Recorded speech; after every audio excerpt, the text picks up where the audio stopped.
Was Ant-Man and the Wasp: Quantumania a good start to Phase 5?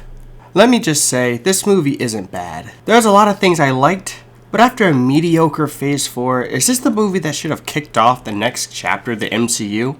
Let's dive in. Oh, if you want to hear my thoughts on Phase 4, I made a video about it. You can check it out later, if you want. Now back to the question. Okay, so Ant-Man currently sits at a critic score of 48%, which is one of Marvel's lowest rated projects.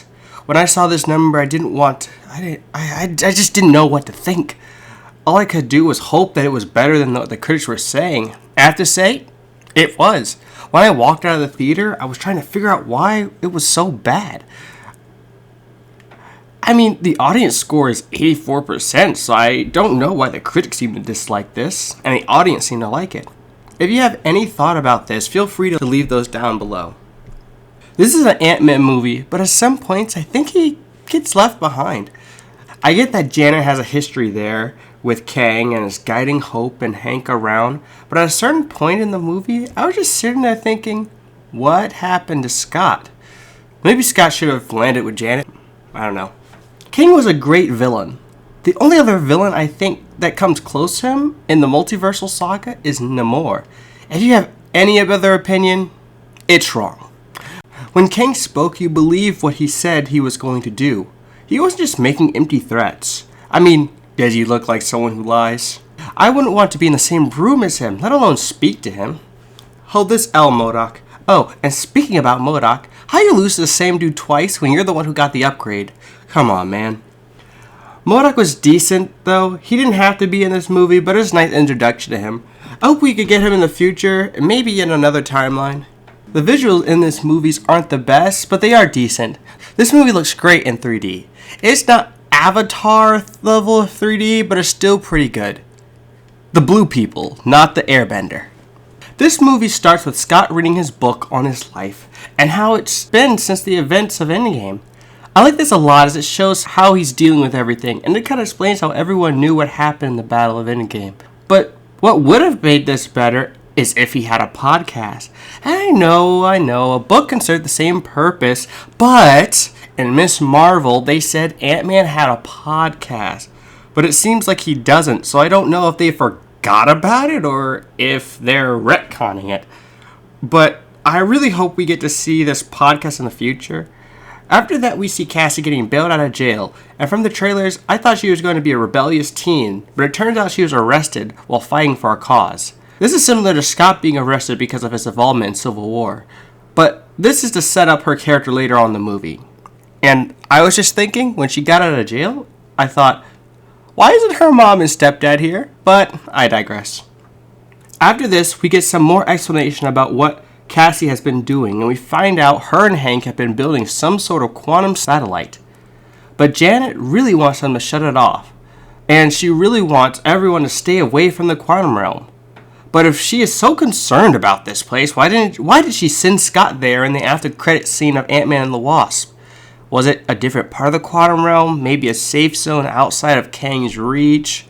After Janet unplugs the machine, we see Scott, Cassie, Hank, his aunts, Janet, and Hope all get sucked to the quantum realm. But it seems to be a deeper part of it. This is what I was talking about. When Scott was sent to the quantum realm to get particles, there was no concern about going in. But there's a concern about seeing a signal and going that far down. So I think as long as you stay out of range, you could say you'll be fine. They're then split into two groups, Scott and Cassie, and then Hope, Hank, and Janet. I think they did a good job of showing that Janet has been in this role before, but also showing that everyone has at least heard of her. I think the scene with Bill Murray's character is okay, but I think it could have been utilized better.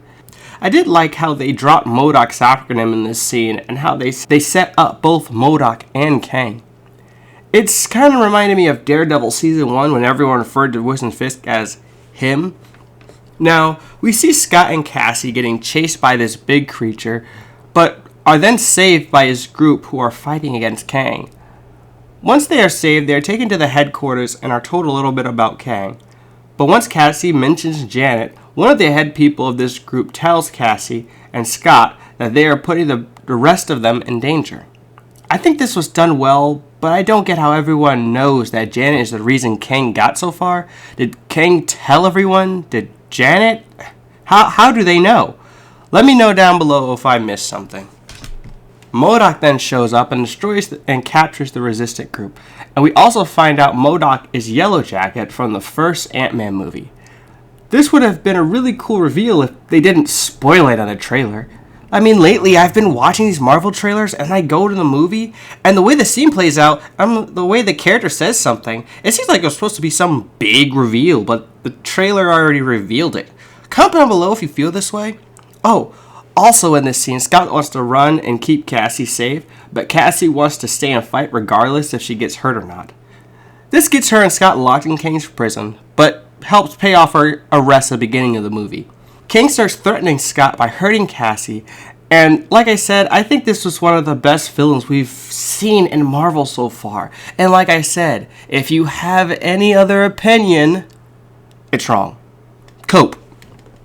Going from we can help each other to an ultimatum so quickly in a matter of seconds is crazy. And it makes you really understand how this guy operates.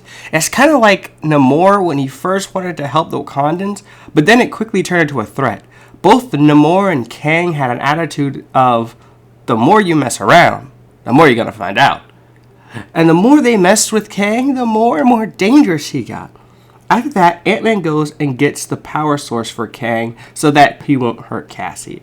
And he lands in a probability field. But when I saw this in the trailer, I thought this was going to be the smallest point at which a branch starts. But after seeing the movie, it made me think that the probability field was caused by the power core that Kang needed. And if it was, then I really start to wonder where the TVA is, because I thought the TVA was in the quantum realm. But now I'm not so sure. And considering the King Council banished him there, there's another thing that reminded me of Kingpin from Daredevil. In this movie, they said Kang made his prison an empire. And that's what they said about Wilson Fisk in Daredevil, because he took control of the prison. Also, what caused the creature that Janet fought in the beginning of the movie to duplicate itself? Speaking of that, I like the flashbacks we got of Janet in the quantum realm. I think we learned a lot about Janet, what Janet was doing there at the time, and the fact that she helped fix Kang's ship is cool, but again, how did everyone know that she helped fix the ship? Next, Hope saves Scott from the field and they get the power core Kang needed. The fight between Kang, Ant-Man, Wasp, Hank, and Janet was great. It showed us a little bit of what Kang was capable of. Then came the last battle of the movie. I thought it was good. There were some times where the fighting looked weird or some of the other stuff left off, but overall I really liked it. This is where we really got to see Kang's power. He pulled a Thanos and was like, fine, I'll do it myself. But he really did. He didn't need an army. When Kang stepped in, he took down everyone in an instant.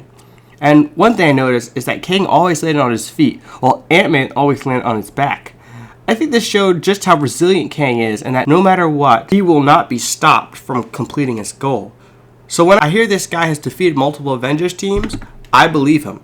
He's Kang. I know some people may have not liked this part of the last battle, but I really liked it. Throughout the movie, I kept noticing Hank touch his earpiece, and I was wondering why he was doing that. Was it the quantum realm interfering with it? Brian thought he might have been just trying to call the ants to him.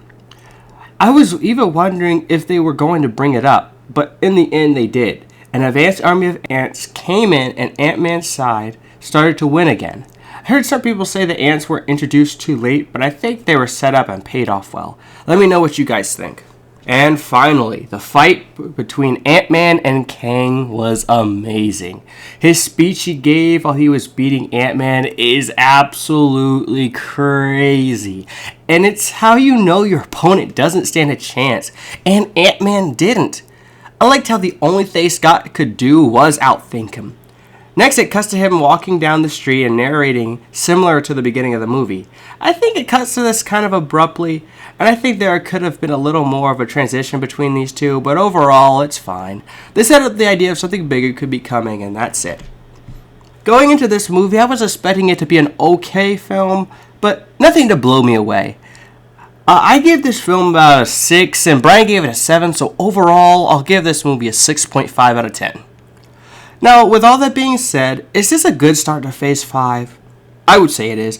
Listen, it's not perfect, but now we understand who we are dealing with in this saga, and that Ant-Man, Doctor Strange, and Loki may be the most important characters moving forward. I think this movie is a step in the right direction, and hopefully it gets better from here. The next movie is Guardians 3, and I think this movie is going to be great. Oh, and I really need to see a confrontation between Namor and Kang. Please make this happen, Marvel. Oh, and before I go, I leave you with this question. Should this have been a Fantastic Four movie? And until next time.